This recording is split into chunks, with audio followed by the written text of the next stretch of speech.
Hey folks, how are you? Microsoft has just released Windows 11. Let's see what all features it got. Well, it seems nice. It has a fresh and more defined look. Let's see the video.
Wow guys, it was amazing.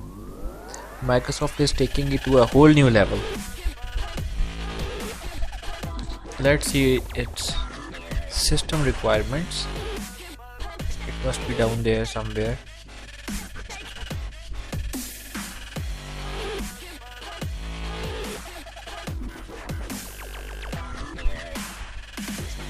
Yeah, here it is.